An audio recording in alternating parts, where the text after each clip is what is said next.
Good morning.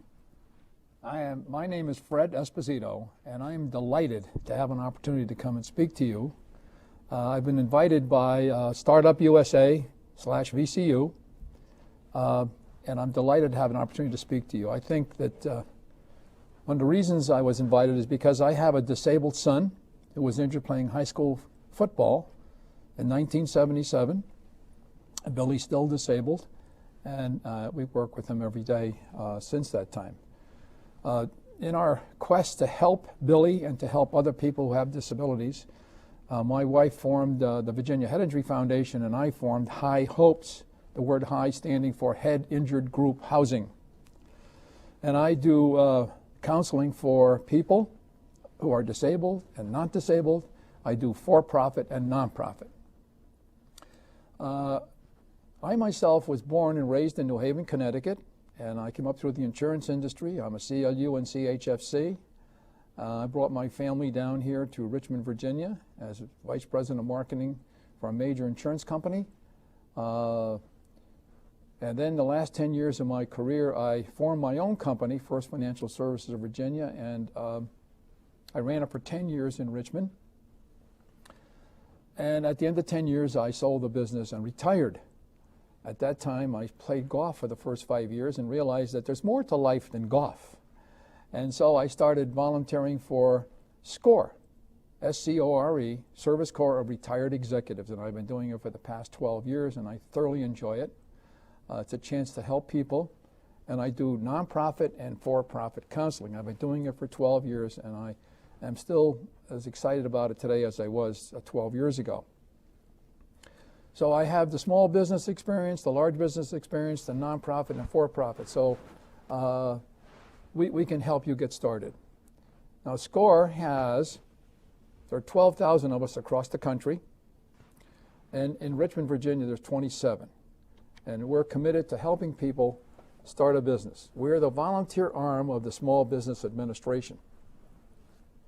There's 400 chapters over the country, and as I mentioned, in Richmond we have 27 counselors. And so when you call up the local chapter, wherever it might be, they try to fit you to the counselor that fits your needs. Like I was a financial planner, somebody else might be retail, and we try to fit the counselor to your needs. So in addition to one-on-one counseling, we also do email counseling, and later on at the end of the talk I will give you the website that you can go and sign up for email counseling. One of the things that SCORE offers is monthly workshops. Most of the chapters throughout the United States will offer a monthly workshop. We in Richmond offer a monthly workshop as well. And we offer free one-on-one counseling. As I mentioned, I myself use Thursdays, and I meet people at a bookstore in the West End, and it's very convenient. It's all on one floor, so people come. The sidewalk is cut out, so you can come in with a wheelchair and come right into the first floor and have counseling. We also are prepared to give you veterans assistance, and in fact, I've started 3 or 4 new businesses recently who are going to do veterans assistance, but we can help you. We have the information. As I say, we're the volunteer arm of the Small Business Administration. So we like to be the frontline troops. We give the first interview. Small Business Administration doesn't give interviews and counseling. We are they refer you to us if you call up, and we will help you get started.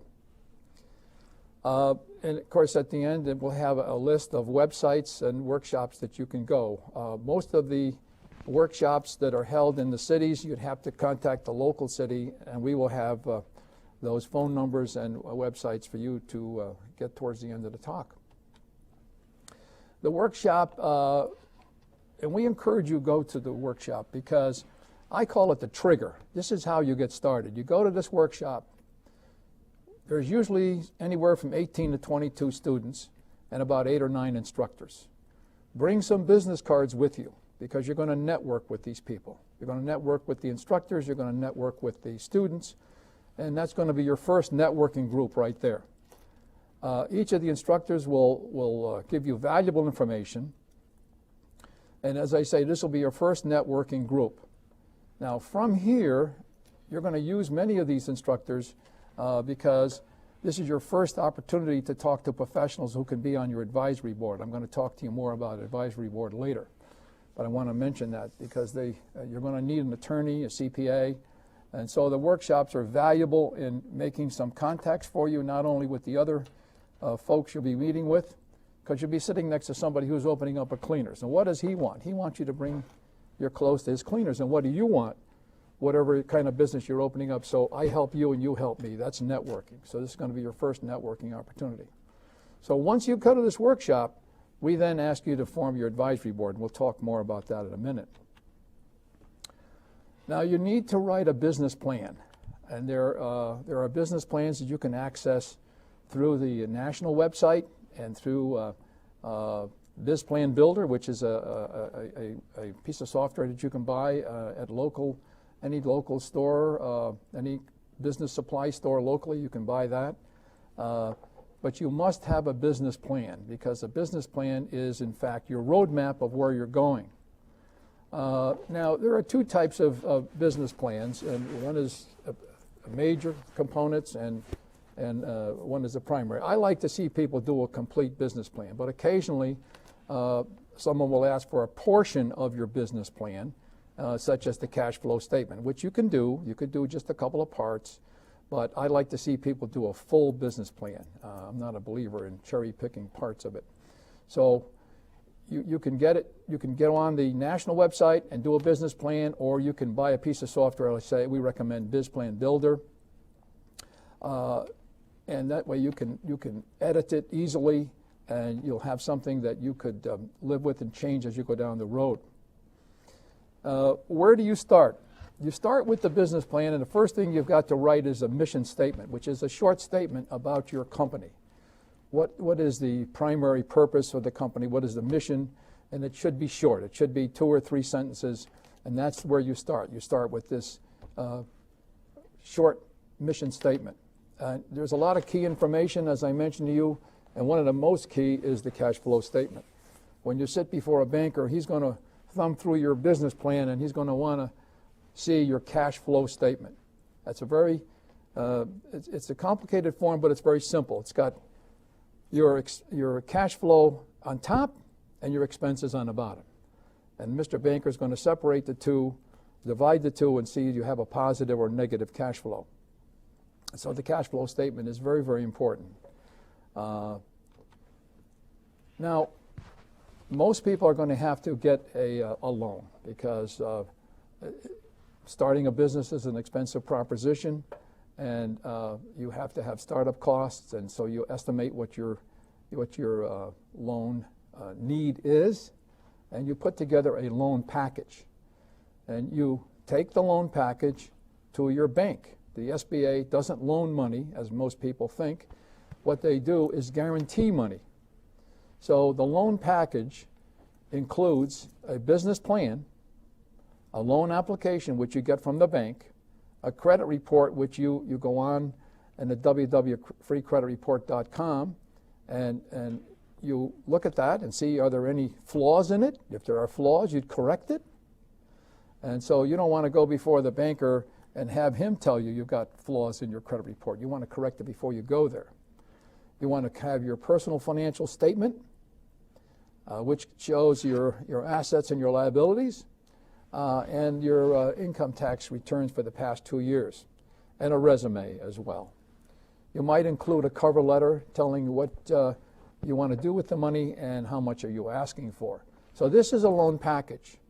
Now, you don't bring this to the SBA. You bring this to your local bank that you bank and talk to a loan officer, and he will consider this and see whether you qualify. And in a minute, we'll talk about the risk percentage that the SBA will take.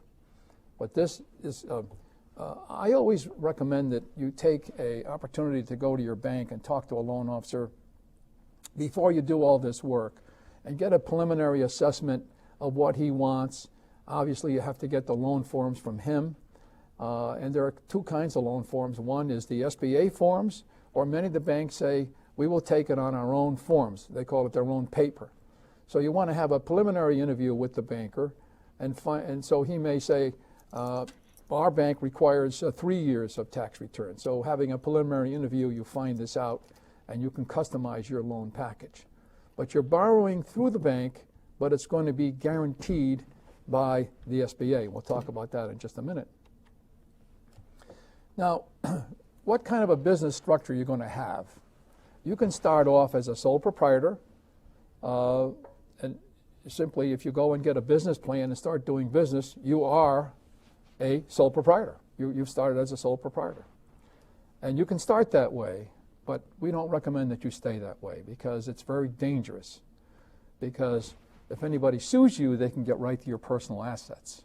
So it's okay to start that way, but don't stay that way very long, maybe 30, 60, 90 days, and then become some kind of a corporation. We'll talk about that in just a minute. There's an SC and an LLC. So the next way you could start a business is a partnership. And there are general partnerships and limited partnerships. But in the general partnership, you both share the responsibility. And it's so dangerous because the people that sue you can get to your personal assets and your partner's personal assets, and you're responsible for your partner's mistakes and he's responsible for your mistakes. So again, you can start that way, but don't stay that way. Most of the attorneys will recommend that you start a corporation because this way you protect yourself from liability, protect yourself from lawsuits, from people that think that you made a mistake. So there are 3 kinds of corporations. There's an S corporation, a C corporation, and an LLC. The 3 different kinds of corporations. Now the C corporation is for large companies. They're there for the big companies of this world. And we don't want you to start a C corporation because there's a double tax. The company, the corporation actually is an entity that gets taxed, and then when it pays a dividend out to you, it's taxed again. So there's a double tax. So there's an S corporation and an LLC. I had an S corporation. It served me very well. But I see the attorneys today, most of them are recommending, at least in Virginia, the LLC. But that's not my job here. I'm not an attorney, and I would refer you to your attorney as to which corporation you want to start. But most of them are recommending an LLC, and then to be taxed, sign a form, and be taxed like an S corporation. But that's where you want to sit down with your attorney, who's going to be on your advisory board. You're going to put him on your advisory board, and you're going to have a conversation, and he's going to advise you as to which corporation he wants you to start. And you're transferring the risk to your corporation. The corporation is like an umbrella over you that protects you from lawsuits. And one lady came to me and she said, Fred, I don't need to form a corporation. She said, I went down to the State Corporation Commission and I got the forms and I filled them out myself and it only cost me $85. I said, good, Louise, did you form an S corporation, a C corporation, or an LLC? And she looked at me with those blank eyes and I said, Louise, that's no way to start a company. You don't know what you've done here. So I believe in transferring the risk. Hire an attorney to form your corporation. Pay the man. Now he's your attorney. Hire a CPA. Let him do your taxes. He's your CPA. They will protect you. And they have the smarts, the ability not to make the mistakes as Louise did. Okay? So you got an S, a C, and an LLC. And sit down with your attorney and figure out what his recommendation is and start a corporation as soon as you can. Protect yourself from liability. And now there's a nonprofit as well. And here's where there are some extra steps that you have to do with the nonprofit, in that you have to form a board of directors. And you have to file for 503c approval with IRS. And that's a lengthy form that's filled out. Usually your attorney fills it out and sends it off to the IRS. And once you get that approved, now you can solicit funds and you're a nonprofit. So the nonprofit is a little different than the for-profit because in the for-profit you own the company. But in the nonprofit, you might make yourself executive director. I'd made myself chairman of the board. which is a non-paying position. I didn't pay, you know, I was a volunteer. But our executive director did get paid. But the executive director does not own the company, so there's a little risk there. But anyway, this whole area, you're going to talk with your attorney, you're going to put him on your advisory board, and he's going to be very important in your life. I think the two most important people on your advisory board is one, your attorney, and the second one is your CPA. I call this the bubble of protection. We're saying to you that you need to do some things for yourself to protect yourself. And you see yourself inside this bubble. And we ask you to do these things, and let's look at them inside the bubble. Do a business plan, which you're going to need if you get a loan anyway. But even if you don't get a loan, you need the business plan because that's your roadmap of where you're going, where your company's going to go, when you can afford to hire another assistant. I know when I formed my company, I wanted somebody as an administrative assistant because I needed to go out and make money.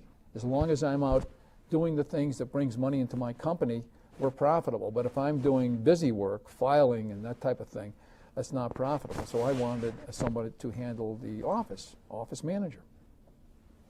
The next thing you need to have is errors and omissions insurance. And here, depending on the type of business you have, this protects you in case you make errors and somebody would sue you. And so, but you want to buy this insurance on a group basis. Usually your profession will have an association and you can buy errors and omissions insurance much less expensive than you can on an individual basis. You want to form an advisory board, and we're going to talk more about that later. These are simply your advisors. We already talked about two of them. You're going to have your lawyer on your advisory board, and you're going to have your CPA in your advisory board. Hopefully you're going to have your SCORE counselor on there as well, and others, and I'll cover that in more detail later. Now, fringe benefits, you'll provide those if you have employees. Obviously, if you don't have, you don't have to provide them. Workman's compensation insurance in Virginia, if you have 3 employees or more, you have to provide workman's compensation.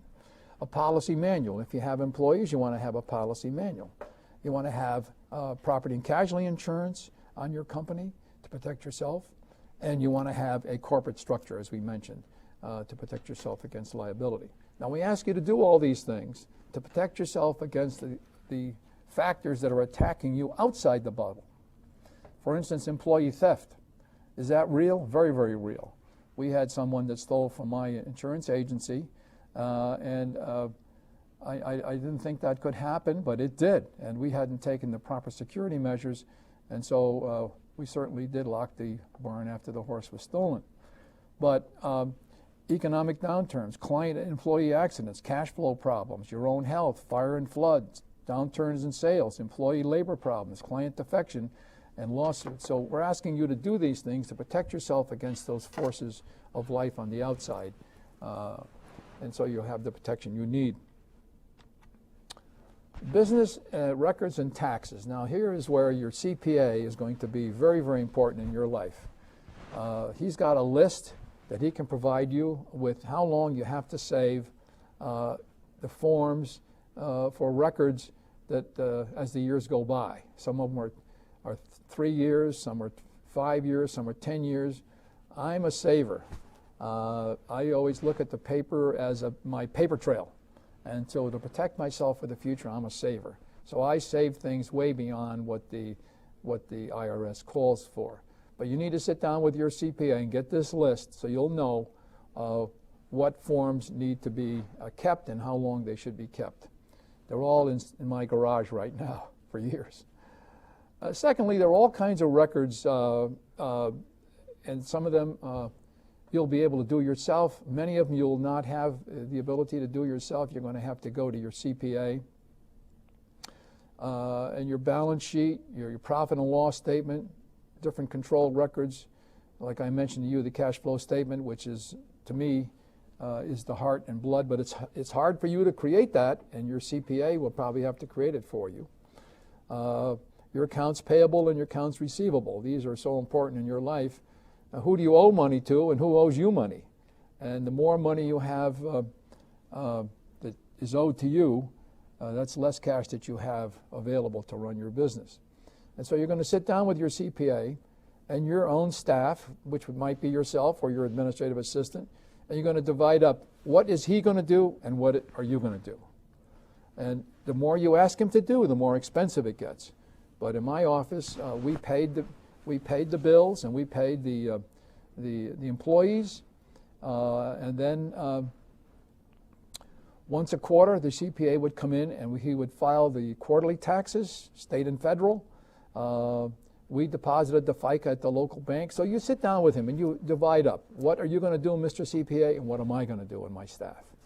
And again, you hit a balance that you can afford to do and that you're able to do. But some forms you're not going to be able to create yourself, and you have to have them. And I like the cash flow statement because that tells me where my money is going. Business records and taxes. This first item, employees and independent contractors. You know, there are two kinds of people in this world. One is a W-2 employee and one is a 1099. A 1099 is an independent contractor. But I like to use the example of 7-Eleven. Man owns a 7-Eleven and he has 14 employees, and they stock the shelves and they make sandwiches, and he's got a schedule for them, and he's got a workstation for them, and he directs them. He tells them when to come and when to go, and they're under his supervision. Those are clearly employees, and they receive a W-2 at the end of the year. So we call them W-2, and these are all, this is a form you probably are familiar with. But once in a while in Virginia it snows, and so this man that owns this 7-Eleven, or he hires an independent person with a snow plow, and he says, if it snows during the night, you come and plow out my gas pumps. When I come at 5:30, I want my gas pumps cleared out. And I won't call you, you don't call me, you just come and do it. And I will pay you.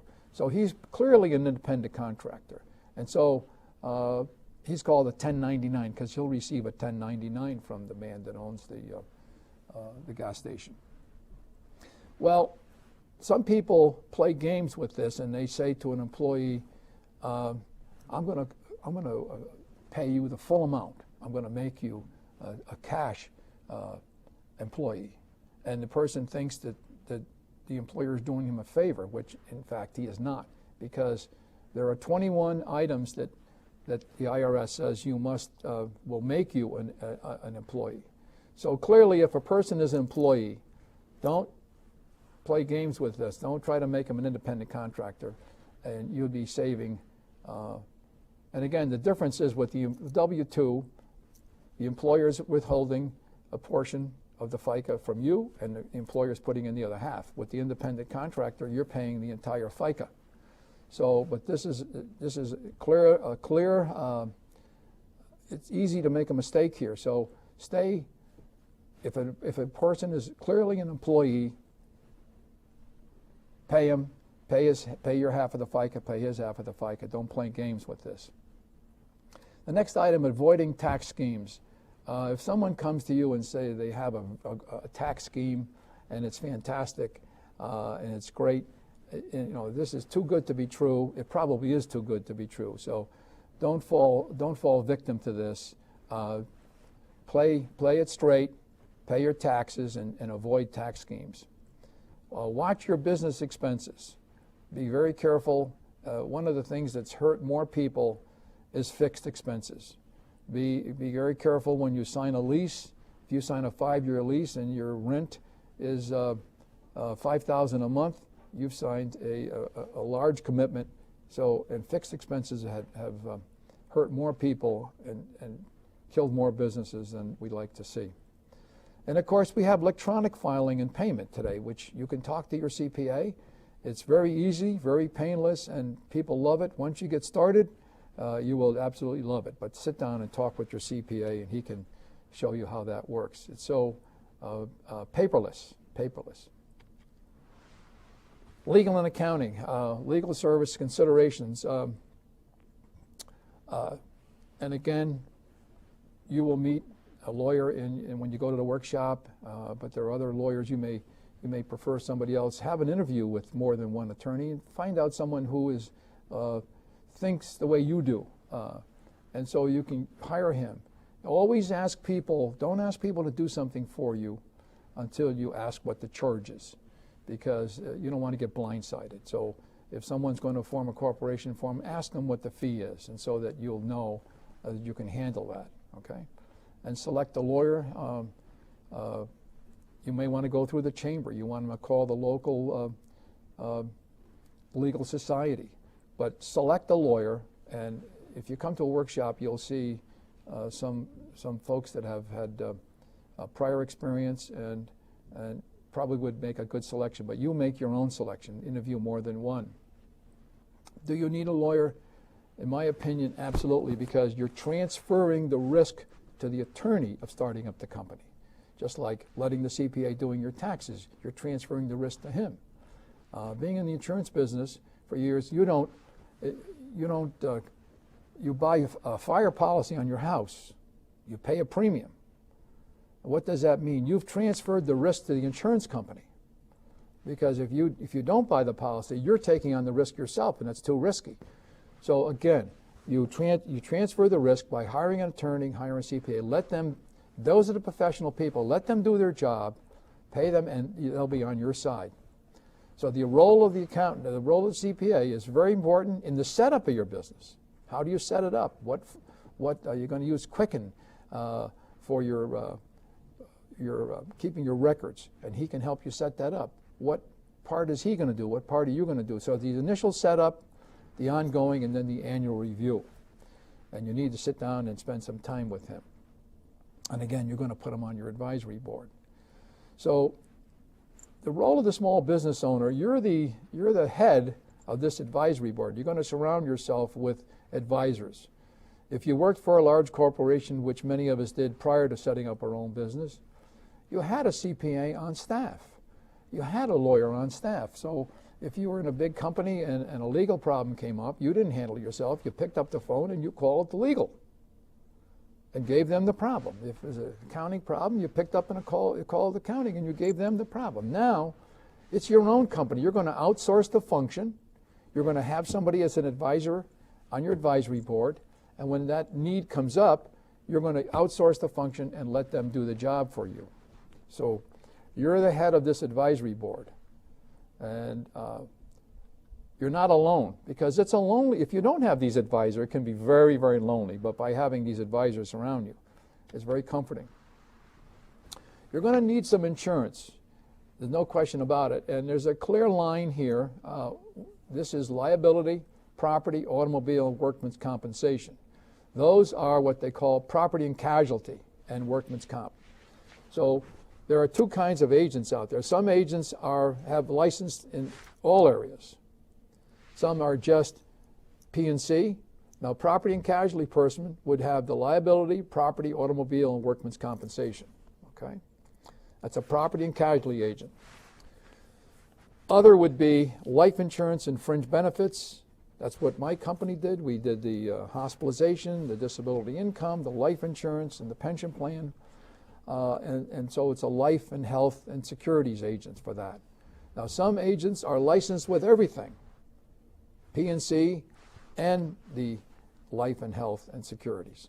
So you need to find out when you sit down and talk with somebody just what they're licensed for, so that you can buy the insurance you need from somebody who is qualified. Again, if you come to the SCORE workshop, you're going to meet some folks that have a lot of experience and years of experience. If you don't, go through your associations. The insurance industry has associations that you can go and get recommendations, but transfer the liability. You don't want to carry the liability for fire. You don't want to carry the liability if someone falls in your business. You don't want to carry the liability if someone's driving your automobile for business and has an accident or hurts somebody. And of course, the workman's compensation in case they get hurt on the job. You don't want to carry that yourself. You need to transfer that, so transfer that to the insurance company. Regulatory requirements. And here you're going to have to obtain a federal employee number, a state unemployment tax registration, a state income tax registration, an occupancy permit, and a business license.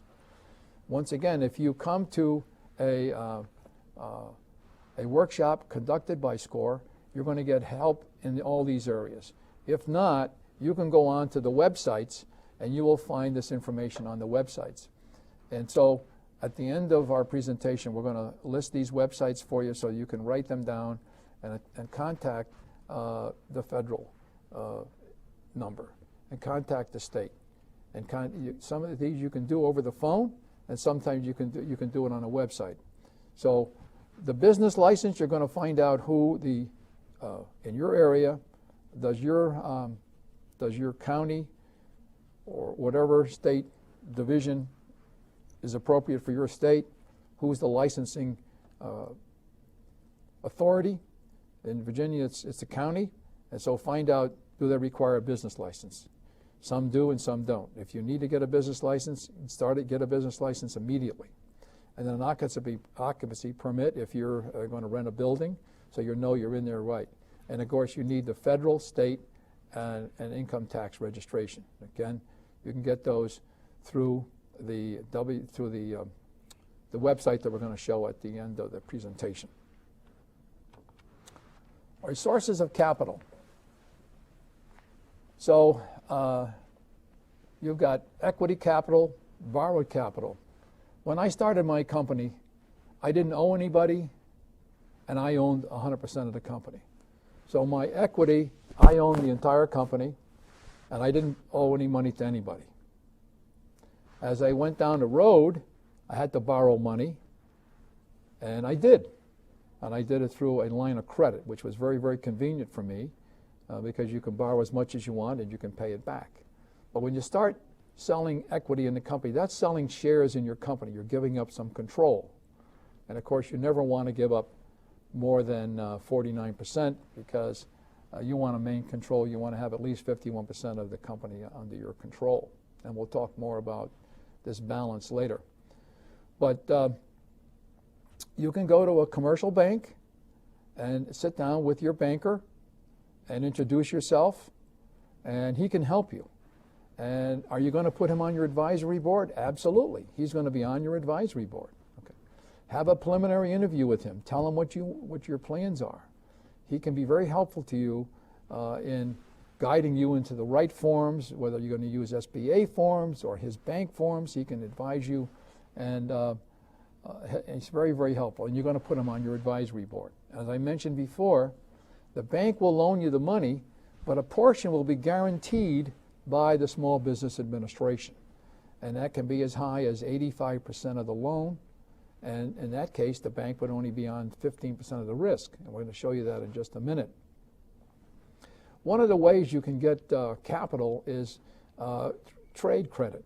And that is by going to somebody, your vendors, your vendors who are selling you material, and asking them to extend you credit.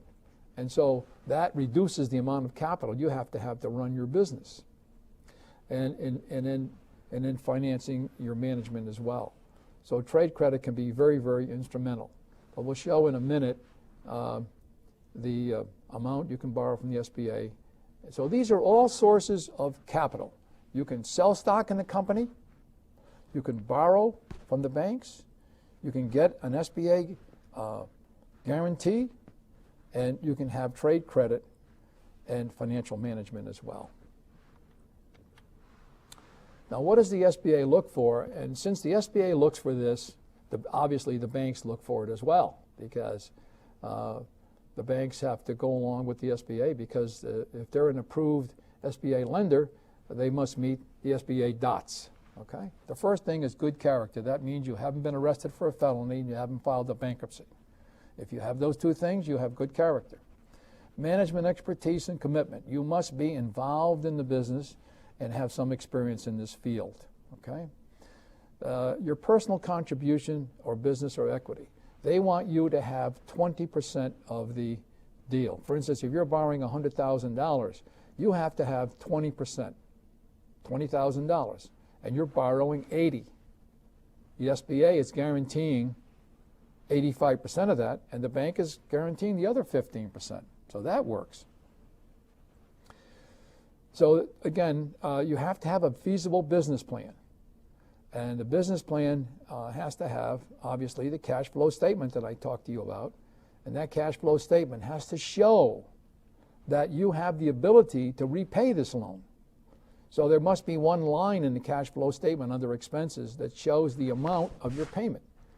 That's one of the reasons you go to have a preliminary examination with the bank, because you want to find out what are the payments going to be on this $80,000 that I'm going to be borrowing. If he tells you that it's going to be $1,000, then you have a line in your cash flow statement showing the $1,000. So when the banker looks at this statement, he sees that you can repay the loan. And the feasibility he sees where? In the cash flow statement of your business plan. Adequate equity or investment, again, that's your 20%. And sufficient collateral, they're going to look around in your personal financial statement. And they're going to look for support for the amount you're borrowing. So they're going to look at the equity in your home. Do you have other investments? They're going to look and see, do you have collateral backing up this loan? And then the last item is demonstration that the loan can be repaid, as evidenced by what? The cash flow statement that we talked about up there in the business plan. That cash flow statement, that line that you put in there showing that the amount that you're paying and the fact that your business can support it. So this is what the SBA looks for, and obviously this is what the bank looks for. Now here's the information I was talking to you about. A regular 7A loan up to $150,000. There's an 85% guarantee by the SBA. So the bank is on the hook for 15%. Now that's how the government stimulates our economy. And boy, I say that's a pretty good deal. That's 85% of the risk is being taken by the SBA, if you meet the SBA dots. After above 150,000, 7A loans is 75% guarantee, and the bank would be on the hook for 25%. They have an express loan up to $250,000, 50% guarantee. That has less paperwork. And an SBA Export Express, 85, and over 250, 75. And of course, an export working capital program at 90%. Another key piece of SBA information is in guaranteeing the loans. Loans guaranteeing fees on loans exceeding 12 months of maturity. Loans of, again, $150,000 or less. We said 85%. A loan of $150,000 up to $700,000, it's 75%, and loans greater than $750,000, I'm going to have to refer you to the SBA on that amount. Commercial leasing. I'm not going to say a lot about commercial leasing because you want to work closely with your attorney and your leasing agent. The ABCs of leasing business space to me is work with your attorney, because the attorney, you're going to have to sign a lease with the landlord. And you know, we're all very careful about what the written word, the printed word, and my first lease that I went, I took it to my attorney, and he looked it over and he says, well, we're not going to go along with that. He lined it out, initialed it, and he made several changes, and we went back to the landlord, and the landlord said, okay, where I was ready to sign. So the attorney can lead you, he can help you, he's got the experience, and so I say when you sit down and you're leasing space, I would not do it without the help of my attorney. And that's the ABC of leasing for me. But remember, when you're signing a lease, you're signing a fixed cost, which means that you're going to pay this for the next 3 years. You better be prepared to be able to pay this premium. Many a business has failed strictly because they had too much fixed costs. It's just like when you go out and sign up for an advertisement for Yellow Pages. My company we were in 7 different places in the Yellow Pages because that brought us in income. And so I felt that was important. But again, you're signing for a 1-year period. You've committed. You owe this money. Consequently, you had to be prepared to pay it. In the commercial lease, building future value into your business, this is the kind you want to be able to know that the location is going to build future value into your business. If you've got a bad location, again, a big reason why many people have failed. And so you want to be sure that this lease that you have, the space that you have is going to build future value in your business. Can you expand? Is it expandable? Is it a location that gives you the kind of look that you want, the ambiance that you want? And how do you know what's best for you? Again, I depend on my professionals. I depend on my, if you got a good leasing agent and you have a good attorney, and then these are the people I would depend on. And again, you put them on your advisory board. And if you got a good leasing agent, put him on your advisory board. Surround yourself with professionals. Don't try to be a do-it-yourself person. Surround yourself with professionals. Your job is to go out and make money. And when you're making money, bringing it in, the company's profitable, everything works. But if you're doing busy work, you're not making money. And I wanted to talk to you about this debt-to-equity ratio. I mentioned it to you before. When I started the company, I had no debt, and I owned 100% of the company. So in the beginning, when you take on debt, and then you can have short-term loans, intermediate loans, and long-term loans. Short-term might be less than 1 year, intermediate up to 7 years, and long-term would be 10 years or more. That's more like real estate. But most of the business loans are going to be short-term, so I had a line of credit. But when you get a loan, now you've got to make payments. And the bank usually has a reasonable interest rate, but you're making payments each month. So the responsibility you have is to make that payment every month. On the other side, the equity is where you sell stock in the company, because if you borrow and borrow and borrow, eventually the bank says, we're not going to loan you anymore. So if you need more money, you've got to go out and sell equity in the business. This is where the owner is granting the investor a share in the future profits. So if I had borrowed up to my limit at the bank, and the bank said no more loans, and I had an opportunity to grow my business, but I need an infusion of, let's say, $100,000 or $200,000 of capital, I could turn to somebody. You could call them a venture capitalist, or you could call them an angel, and you could say, I'd like to have you could invest $200,000 in my company, and I would give you X amount of shares in the company. Let's say I'll give you 20% of my company for $200,000. Now, with the debt, all I had to do was make a payment. With the equity, I don't have to make a payment. I would have to share 20% of the company on a quarterly basis if I have a profit, only if I have a profit. However, the interesting thing is that, let's say 10 years later, I sell this company for $10 million. How much do I have to give of this $10 million to my investor? I have to give them the 20%, which is a lot of money. I think that's about $2 million. So consequently, while it seems like selling equity is easy, it can come back to bite you, because you're going to have, someday when you sell the company, you're going to have to give that investor their equal share, their fair share. And so I built a little seesaw here, this debt-equity ratio. On the left-hand side is borrowing from the bank, and the only pressure you have is to make those payments. Where on the right-hand side, which is selling equity, the pressure is not on, but you have lost some control in the company, and you have to pay out the percentage on a quarterly basis. And of course, when you sell, this is where you can really get blindsided, because they're going to take that whatever percentage you sold, 20%, 40%, and it could be substantial dollars, substantial. So be very careful with equity. Stick with the loans if you can handle them, and grow without touching equity, because as soon as you touch with equity, you're talking now, control now, and then sharing your profit later on, and it could be substantial. All right, here's the famous advisory board. Now, the picture is a little bit of a misnomer, because the advisory board never meets. It's simply that you create an advisory board. It's simply that in your mind you see a round table and you see people sitting at it.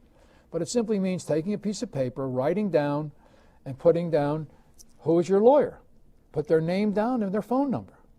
Who's your SCORE representative? Put his name down and his phone number. Who's your banker? Name, phone number. Insurance agent. Join the association. Who's your CPA? Okay. Join the association of the industry you're in. And then I like to put this other, I like to put down mentor. Mentors, and you can have as many mentors as you want, are people that you knew in the past. Could be that it was a professor at the college you went to. It could be that someone you met in a previous business, but you trust their judgment. So you call them a mentor because you want to be able to call on them if you need their advice. So do you see what I'm saying? That when you're in a business, it's lonely. If you don't appoint these advisors, you're all by yourself. All of this responsibility is on your shoulders. But by forming an advisory board and getting these folks on your board, you're not alone. So when trouble comes, if it's a legal problem, you pick up the phone and call the lawyer. If it's an accounting problem, you pick up the phone and call the CPA. And so what you're doing is you're getting a support system. You're simply outsourcing the function that you had in-house when you're in the big corporation. And you can put as many people on this advisory board as you want. One of the little things that I found helpful is that when you do your stationery, you can put the name of your company across the top and do a sidebar and list your advisory board. Now you must get their approval to put their name on this stationery as a member of the advisory board. And most people would love to be on your advisory board, but some might not. So you want to get their approval before you do that. This is a very powerful tool right here. This is an empowerment tool. This alone is a giant step forward in any small company. Do not violate this. Do not miss it. The advisory board is a very, very strong component of your success. Very strong component. Right now, when I counsel people, I tell them, I'm giving you this, and I want within 2 weeks, or let's say a good 30-day period, I want you to fax me your advisory board. I demand that they show me their advisory board. So very, very, very, and it's a great empowerment tool. Marketing and selling tips. You know, marketing is king. I had a young man that I started in business. He started an indoor racetrack in Richmond, Virginia. And he came to me after a year and said, Fred, we're not making enough money. And I said, John, you didn't do any marketing. Nobody knows you're there. And so he put up a huge billboard and attracted people. And he's been so successful now, he's opened up a second indoor racetrack towards Virginia Beach. So marketing is king. If you don't tell the world who you are and where you are, how are they going to know to come in and do business with you? So marketing is crucial for business success. Absolutely crucial. It's that's your shining light. And if you put a bushel basket over it, nobody can see your light.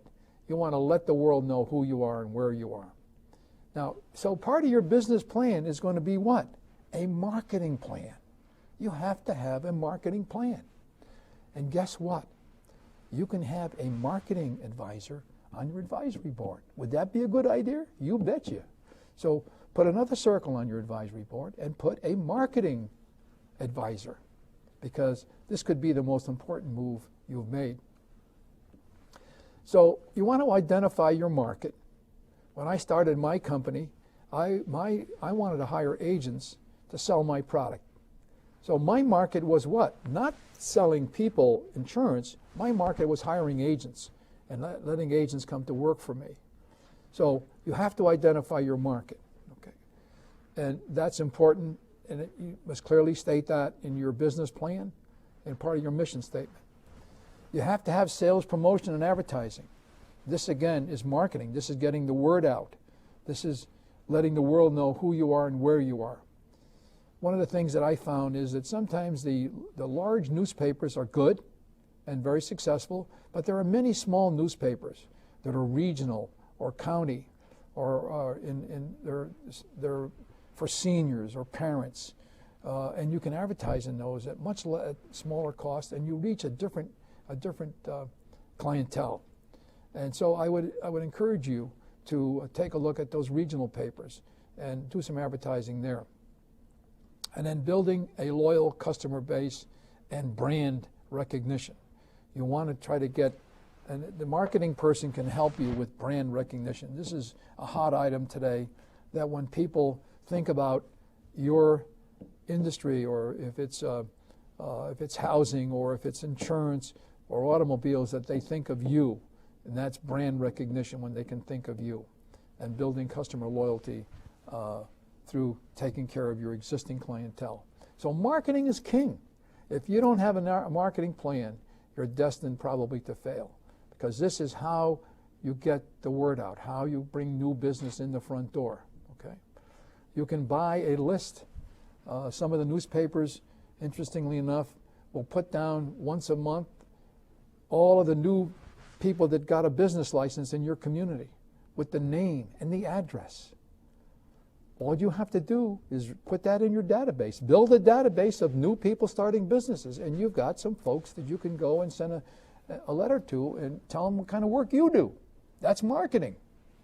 Okay? Marketing is king. One-on-one counseling is the strength of SCORE. But we do have another way, and that is email counseling. We do email counseling. And so you can go to the national website. We're going to put that up at the end. The national website, and you can ask for email counseling.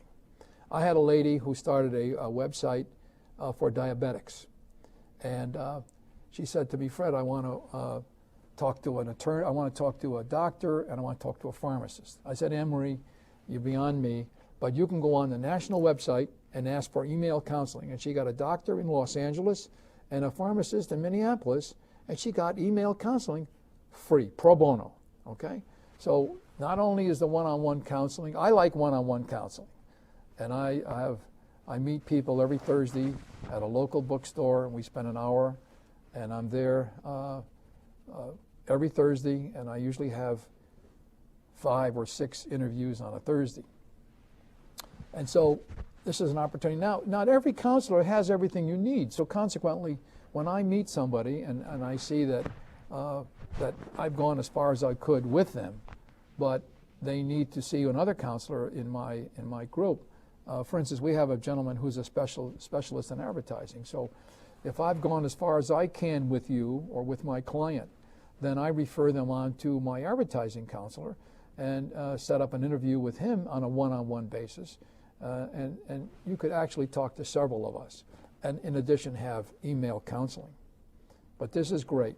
They ask you to fill out a little form to register, and then when the SCORE representative comes back, at the end of the day, he fills out his portion, and we don't get paid. This is pro bono work, but this is how the SBA measures, are we out seeing the people? Are we out, how many people are we seeing? Are we doing the job?